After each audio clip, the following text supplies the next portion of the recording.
आप सभी भाई बहनों का आध्यात्मिक ज्ञानात्मक चैनल की संध्या बेला ज्ञान कक्षा में एक बार फिर स्वागत है।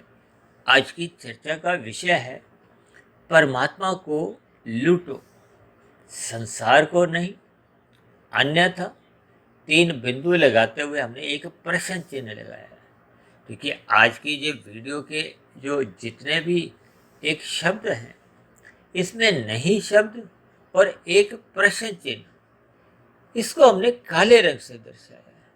और शेष सभी बातें हमने जितने भी शब्द हैं उनको सफ़ेद रंग से दर्शाया है। यानी कि जिस चीज़ से मना किया गया उसको हमने काले रंग से दर्शाया और इस पर थोड़ा विचार करने की एक स्थिति को एक विशेष बल दिया, क्योंकि आज कलयुग चल रहा है। एक साधारण मनुष्य के जीवन में पाप कर्मों का कर्माशय अधिक बढ़ता जा रहा है। देखिए, ये एक आरंभिक स्थितियां हैं जिनको मनुष्य प्रत्यक्ष रूप से स्वीकार नहीं करता, क्योंकि कलयुग में अक्सर मनुष्य जब परोपकार के कार्य करता है, दान पुण्य के काम करता है, अक्सर वो देखिए एक सीमित स्थिति में रहकर करता है। और जब उसके पाप कर्म होने लगते तो उसके वो पाप कर्म देखिए गुणात्मक रूप में होते हैं। यानी आपके हमारे जो पाप कर्म है वो अधिक लोगों को प्रभावित करते हैं, फलस्वरूप आपका हमारा कर्माशय बिगड़ने लगता है। यानी कि जब पुण्य कर्मों का अनुपात कमजोर होने लगता है, पाप कर्मों का अनुपात बढ़ने लगता है, तो फिर संचित कर्मों का कर्माशय डगमगाने लगता है। यानी कि उसमें पाप कर्मों की एक अधिकता होने लगती है। पाप कर्मों की अधिकता होने पे फिर मनुष्य की मरने के बाद ये जो 80 लाख प्रकार की नीचे की जोनियां, ये दंडमय जोनियां हैं, कष्टमय जोनियां हैं। हालांकि परमात्मा ने नीचे की सभी जोनियों के जीवों को क्रमशः अचेत इसलिए रखा है, वो दया भाव रखते हुए, ताकि नीचे की जोनियों के जीवों को पीड़ा ना हो, कष्ट ना हो। देखिए, मनुष्य जोनि में आपको मैं तो सचेत रखा है, क्योंकि हम सभी भाई बहन देखिए कर्म जोनि में हैं। और दूसरी विशेष बात, हम सभी भाई बहनों को मनुष्य योनि में ही साधना करने का एक अवसर मिलता है। अब ऐसी स्थितियों में यदि परमात्मा आपको में सचेत नहीं रखेंगे तो फिर ये दोनों ही स्थितियों में आपकी हमारी स्थिति कमजोर होने लगती है। क्योंकि जब जब हम प्रकृति के माया के सुखों को भोगने की ओर आपकी हमारी लोलुपता होती है, क्योंकि मनुष्य संसार को कब लूटता है, यानी कि संसार को लूटने का अभिप्राय देखिए संसारी सुखों को पाने की है। जबकि संसार को पाने के लिए शास्त्रों में देखिए कर्मफल सिद्धांत के ऊपर विभिन्न प्रकार के विधि विधान द्वारा आपको में कुछ छूट दी गई है, अनुमति दी गई है कि इन इन कर्मों को आप कर सकते हो और इन इन कर्मों को आपने नहीं करना, मना किया गया।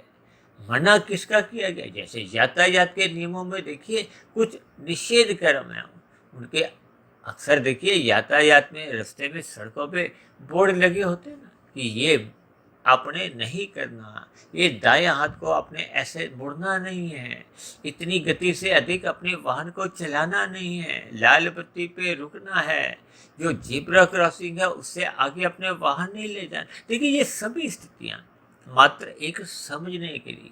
इसी तरह शास्त्रों में कहा गया, शास्त्रों में विधि विधान द्वारा विहित कर्म करने की एक अनुमति है। अनुमति का अभिप्राय उन सभी कर्मों को हम एक धर्मानुसार, देखिए 4 पुरुषार्थ के धर्म अर्थ काम मोक्ष।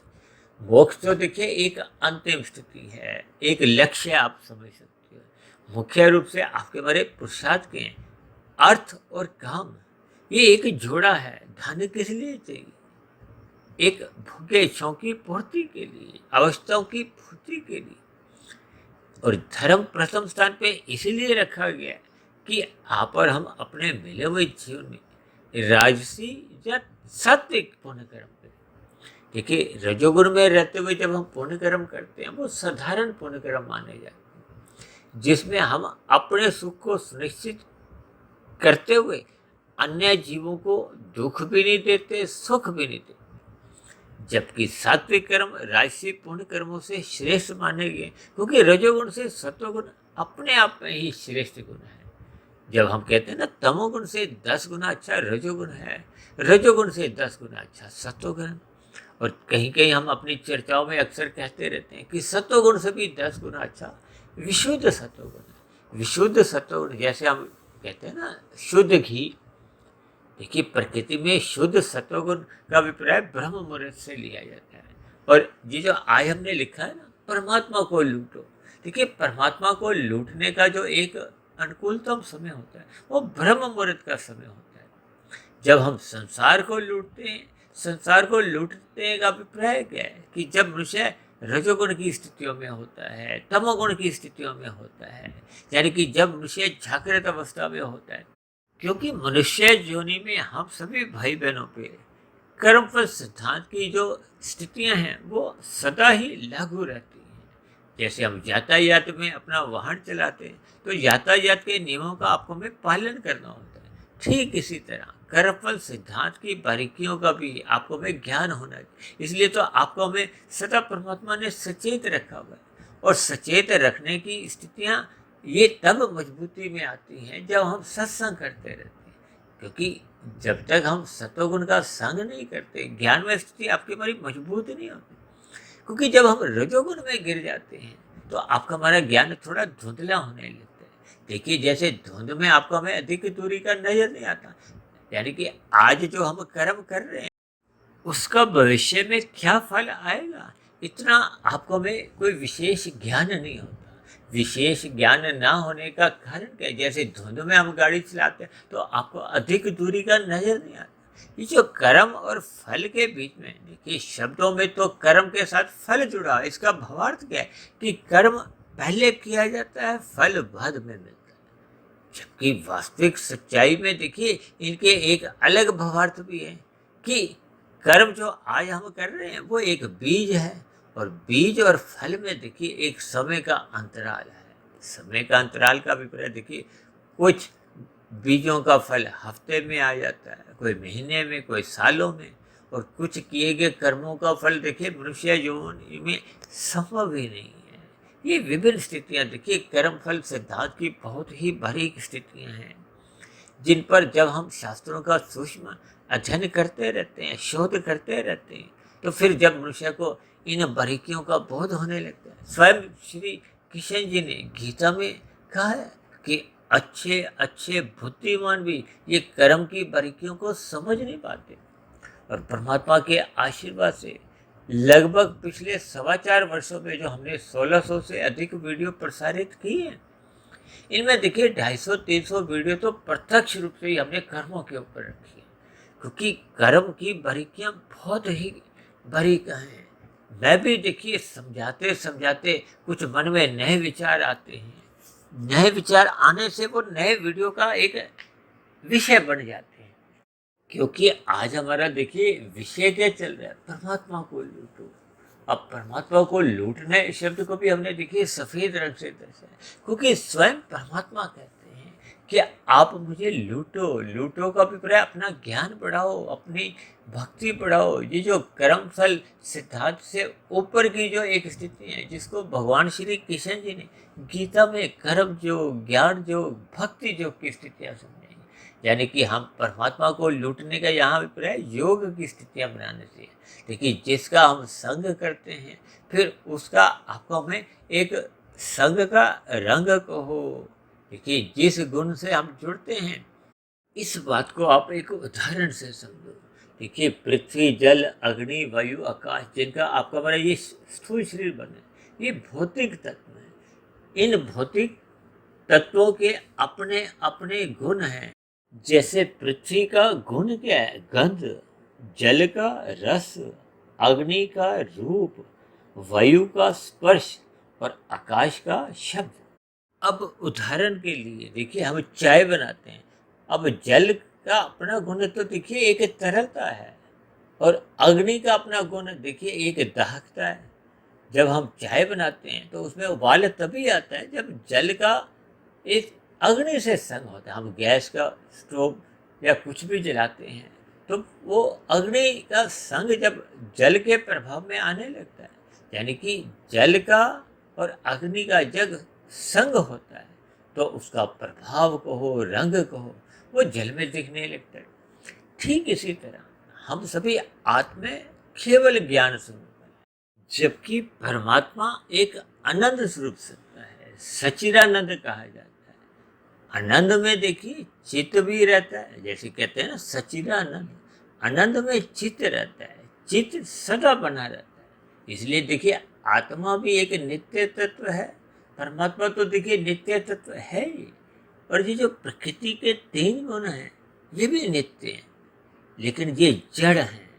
जड़ का भी प्राय उसमें अपने स्वयं की कोई इच्छा शक्ति नहीं है, कोई कार्य करने की उसमें स्वयं में शक्ति नहीं है।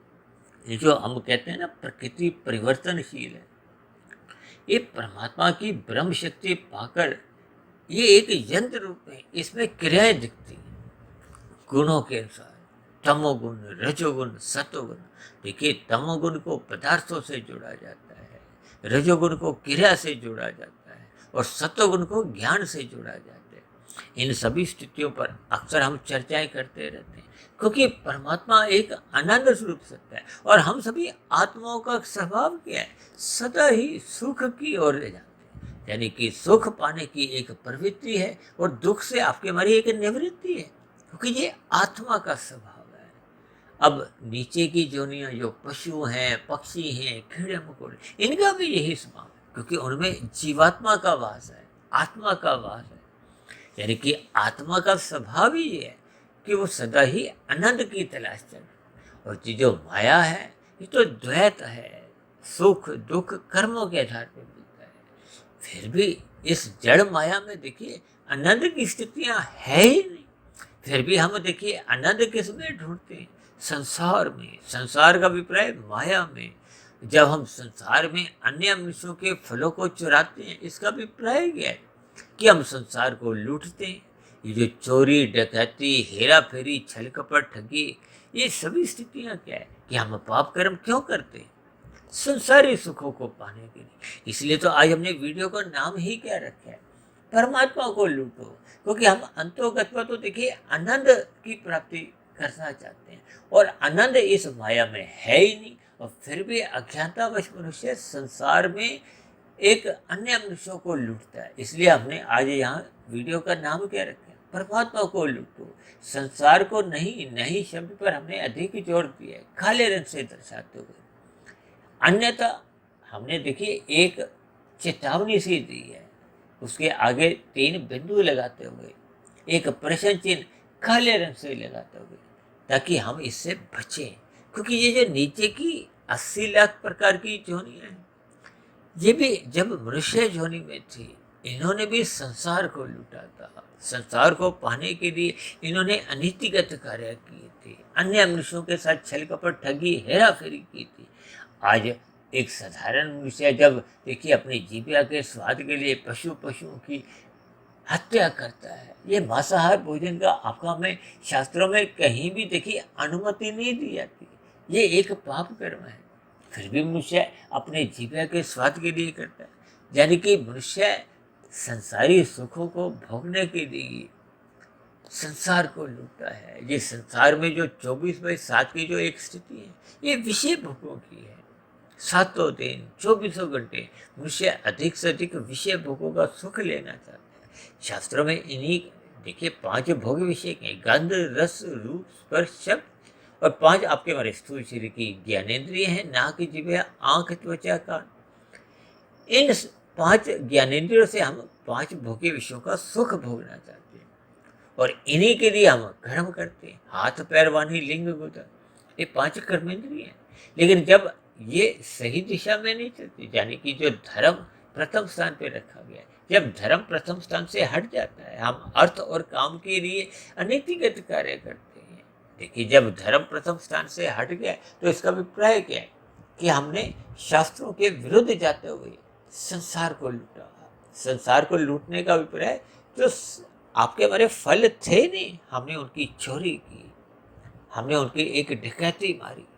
देखिए अक्सर मैं लोभ को चोर वृत्ति से जोड़ता हूँ।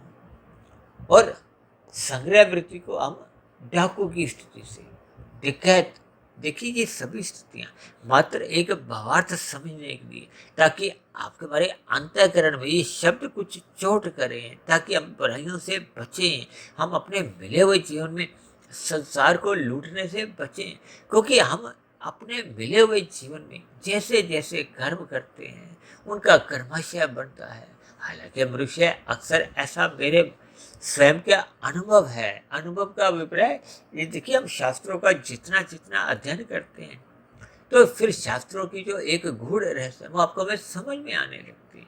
आज से कुछ महीने पहले मैंने देखिए एक वीडियो बनाया था ना, जीवन के अंतिम क्षणों की स्थिति, यानी कि जब मृत्यु की लगभग स्थितियां नजदीक आती हैं तो मनुष्य को इन किए गए पाप कर्मों का पछतावा होता है। लेकिन तब ऐसी स्थितियों में देखिए जैसे हम बीज बो देते हैं, अब बोए गए बीजों का तो देखिए फल आना एक प्रकृति का विधान को हो, परमात्मा की एक व्यवस्था को हो। इसलिए हमें अपने मिले हुए जीवन में ज्ञानमय स्थिति मजबूत करनी होगी, सत्वगुण का अधिक से अधिक संग करना होगा, ताकि हम बुराइयों से बचें। क्योंकि जब जब आपका हमारा सत्वगुण मजबूत स्थिति में आता है, कि जब जब आपका रजोगुण प्रधान होता है, तो फिर मनुष्य उन विषय भोगों के कारण ही, सत्वगुण की न्यूनता के कारण, क्योंकि आपके हमारे जीवन में देखिए एक गुण की प्रधानता होती है। इसलिए तो बार बार कहा जाए सत्संग करो, सत्संग करो, ब्रह्म मुहूर्त में उठो। हम तो बार बार कहते रहते हैं, किस लिए? ताकि हम पाप कर्मों से बचें और अपने मिले हुए जीवन में हम जितना संभव हो सात्विक कर्म करें। सात्विक कर्म का अभिप्राय देखिए राजसी और सात्विक कर्मों से है। जैसे जैसे आपकी हमारी सात्विक स्थिति मजबूत होती है तो भगवान श्री कृष्ण जी कहते हैं कि आप अपने जीवन में सकाम कर्मों से भी ऊपर उठते हुए योग की स्थिति, कर्म योग, ज्ञान योग, भक्ति योग, यानी कि हम निष्काम भाव से अपने कर्तव्य कर्मों को निभाते हुए फल की इच्छा ही नहीं पाले। क्योंकि फल तो देखिए माया के हैं, संसार के हैं, और ये फल आपको में एक अल्पकालिक सुख तो देते हैं, लेकिन दीर्घकालिक ये सभी भोगे गए सुख ही आपके हमारे भविष्य में फिर दुख का कारण बनते हैं। देखिए ये सभी सूक्ष्म स्थितियों पर आपको हमें विचार करना होगा। यानी कि आपको हमें मिले हुए जीवन में परमात्मा को लूटना चाहिए। परमात्मा को लूटने से देखिए दो लाभ होते हैं। देखिए परमात्मा अनंत स्वरूप सत्ता है, और परमात्मा तो देखिए स्वयं ही लुटने को हर क्षण तैयार होते हैं। परमात्मा का एक स्थिति आपके बड़े अंतःकरण में एक सखा रूप में है। स्वयं भगवान श्री कृष्ण जी कहते हैं कि मैं एक सखा रूप में, एक मार्गदर्शक के रूप में सदा आपके हृदय में विराजमान रहता हूँ। देखिए हम जब कभी भी पाप कर्म करते हैं तो आपको हमें अंदर से आत्मा परमात्मा रोकते हैं, ये पाप कर्म मत करो। फिर भी मनुष्य को देखिए ये भोगों का जो एक वेग होता है ये बहुत ही तूफानी स्तर पे आते हैं। ऐसी स्थितियों में आत्मा की आवाज़, परमात्मा की आवाज़ आपको में सुनाई नहीं देती। देखिए आरंभिक स्थितियों में जब मनुष्य पाप कर्म करता है तो ऐसी आवाज़ें मनुष्य को रोकती हैं, लेकिन धीरे धीरे जब मनुष्य पाप कर्म करने का व्यसनी बन जाता है, भोगों को भोगने का व्यसनी बन जाता है, लोलुपता बढ़ने लगती है, तब ऐसी स्थितियों में परमात्मा की आवाज़ को हो, आत्मा की आवाज़ उसको सुनाई नहीं देती। देखिए ये सभी स्थितियाँ आपके हमारे जीवन में सत्संग के अभाव में बढ़ती बिगड़ती रहती है। इसलिए तो कहा जाता है कि मनुष्य को पशु वृत्तियों से ऊपर उठते हुए सत्संग करना चाहिए। क्योंकि जब तक मनुष्य अपने जीवन में सत्व गुण का संग नहीं करता, हम बार बार क्यों कहते हैं सुबह ब्रह्म मुहूर्त में उठो? क्योंकि ब्रह्म मुहूर्त सुबह एक सत्व गुण की शुद्धतम स्थिति है, जब वो गुजरे हुए तमोगुण से और आने वाले रजोगुण से अप्रभावित होता है। इन सभी स्थितियों पर आपको में चिंतन करना चाहिए, ताकि हम अपने मिले हुए जीवन में साधना करें, परमात्मा को लूटें। यानी कि हम परमात्मा को लूटने में आनंददायक स्थितियों का भी हमें बोध होता है, आनंद की आपको हमें झलकें मिलती हैं, और आपका हमारा स्वयं का जो आत्म स्वरूप की स्थितियाँ हैं, ज्ञान की स्थितियाँ हैं, उनमें कहीं भी देखिए कमजोरी नहीं आती। यानी कि हम अपना जो ज्ञान स्वरूप है वो हम कहीं भी किसी भी अंश में आवर्त नहीं करते, जबकि संसार में क्योंकि संसार में देखिए जब हम सत्वगुण का संग करते हैं तो आपका हमारा ज्ञान देखिए आवृत नहीं होता, लेकिन जब हम रजोगुण का संग करते हैं, संसारी विषय भोगों का संग करते हैं, या संसारी सुख सुविधा स्वाद सम्मान सत्ता जैसे ये जो पदार्थ जितनी भी स्थिति है, पदार्थ और क्रियाएं यानी कि 5 भोग्य विषय, ये आपके मेरे ज्ञान को फिर आवृत करते हैं। देखिए तमोगुण को पदार्थों से जोड़ा जाता है, रजोगुण को क्रिया से जोड़ा जाता है, जबकि सत्वगुण को ज्ञान से जोड़ा जाता है। जैसे गद्दे जल में हम कहीं भी देखिए अपना प्रतिबिंब देखते हैं, अपनी शक्ल सूरत देखते हैं तो आपको में नजर नहीं आती, यानी कि ज्ञान का अभाव होता है, आत्मबोध रहता नहीं। गंदे का अभिप्राय देखिए तमोगुण से है, क्योंकि रजोगुण जब जल हिलता है तब भी आपको हमें एक आत्मबोध नहीं रहता, ज्ञान की स्थितियाँ नहीं रहती, क्योंकि इन सभी स्थितियों के भावार्थ समझते हुए आपको हमें मिले हुए जीवन में परमात्मा की सुमुखता बढ़ानी होगी। परमात्मा की सुमुखता बढ़ाने के लिए ही मैंने देखिए ये जो आज परमात्मा को लूटो शब्द किया है, यानी कि हमें परमात्मा की सुमुखता बढ़ाने का अभिप्राय आपको हमें ब्रह्म मुहूर्त की जो एक स्थिति है उसका हमें लाभ उठाना होगा। और ये लाभ मनुष्य तभी उठा पाता है जब मनुष्य रात को जल्दी सो जाता है, यानी कि तमोगुण की जो एक स्थितियाँ स्थूल शरीर के स्तर पर देखिए वासनाओं का एक रूप धारण करती है। रात को जब हम देरी तक जागते हैं तो मनुष्य की जो स्थूल शरीर के स्तर पर विषय भोग की वासनाएं होती हैं वो मनुष्य को उत्तेजित करती है। आज मनुष्य रात को देखिए 12 बजे 1 बजे 2 बजे तक जागते रहते हैं। ये सभी स्थितियाँ आपको हमारा तमोगुण बढ़ाती है। जबकि दूसरी ओर देखिए जब हम ब्रह्म मुहूर्त में उठे होते हैं तो परमात्मा के ज्ञान की स्थितियाँ को हो, आनंद की स्थितियाँ सहज ही आपको हमें एक अनुकूल स्थितियों के रूप में बिना प्रयासों के ही मिलने लगती है। देखिए मैं अक्सर बार बार आपको कहता रहता हूँ कि मैं पिछले 22-25 वर्षों से लगभग 1 डेढ़ 2 बजे तक उठने का अपना एक स्वभाव को हो, संस्कार को ये बनाने से एक ही लाभ है कि आपको में आनंद की स्थितियाँ, ज्ञान की स्थितियाँ ये सहज ही उपलब्ध होने लगती है, यानी कि हम परमात्मा को जितना चाहे लूट सकते हैं। आप जो ब्रह्म मुहूर्त की जो एक स्थिति है, देखिए मैं अक्सर कहता रहता हूँ सूर्य निकलने से पूर्व के जो 2 घंटे 40 मिनट की स्थिति है वो एक ब्रह्म मुहूर्त की स्थिति है। और यदि हम और जल्दी उठ जाते हैं तो हम अपने ब्रह्म मुहूर्त की समय विशेष को अधिक लंबा कर सकते हैं, यानी कि हम परमात्मा को अधिक लूट सकते हैं। इन सभी स्थितियों के भावार्थों को समझते हुए हम सभी भाई बहनों को अपने मिले हुए जीवन के अवसर का लाभ उठाना चाहिए, क्योंकि जब मनुष्य देखिए ब्रह्म मुहूर्त में उठता है उसका ज्ञान बढ़ने लगता है, तब दिन में जो रजोगुण की स्थितियां होती हैं वो संसार को लूटने का कभी भी प्रयास ही नहीं करता, बल्कि वो अपने जो स्वयं की जो आर्थिक स्थिति हैं उनको भी देखिए निष्काम भाव से परोपकार के कार्यों में लगाता है। जबकि एक संसारी मनुष्य सत्संग के अभाव में जब प्रकृति के भोगों को अधिक से अधिक भोग जाता है, व्यसनी बन जाता है, उसके भोग अमर्यादित होने लगते हैं, तब ऐसी स्थितियों में उसके अमर्यादित भोग ही वो संसार को लूटने पर विवश करते हैं, यानी कि वो छल कपट ठगी हेरा फेरियाँ करता हुआ नीतिगत कार्य करते हैं, जिनका फिर भविष्य में हमें दुख रूपी परिणाम नीचे की योनियों में जाके कहो, यानी कि दुख रूपी परिणाम मनुष्य को फिर भोगने पड़ते हैं। तो इन सभी बुराइयों से बचने के लिए मनुष्य को अपने मिले हुए जीवन में सत्वगुण का अधिक से अधिक संग करते हुए अपना सत्वगुण बढ़ाना चाहिए, ताकि आपका मेरा रजोगुण मर्यादा में आ जाए। जब रजोगुण मर्यादा में आ जाता है तो फिर मनुष्य का तमोगुण में गिरने की जो एक विपरीत स्थिति है, प्रतिकूल परिस्थिति है, उनसे मनुष्य बच जाता है। तो ऐसी सभी शुभ स्थितियाँ आप सभी भाई बहनों के जीवन में भी बनने लगे, यानी कि हम संसार को लूटने की बजाय परमात्मा को लूटने का अपना मन बनाएं। ऐसी सभी शुभ स्थितियाँ आपके जीवन में भी बनने लगे। इन्हीं शुभकामनाओं के साथ चर्चा विशेष को यही विश्राम देते हैं। कल सुबह फिर मिलते हैं ब्रह्म मुहूर्त ज्ञान उपदेश कक्षा में। तब तक आप अपने आध्यात्मिक मित्र सुधीर भाटिया फकीर को इजाज़त दें। आप सभी भाई बहनों को बहुत बहुत शुभ रात्रि।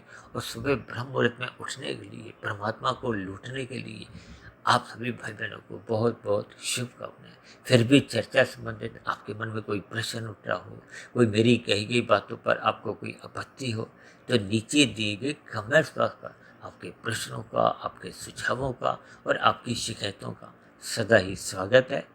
चर्चा विशेष को सुनने के लिए आप सभी भाई बहनों का बहुत बहुत धन्यवाद।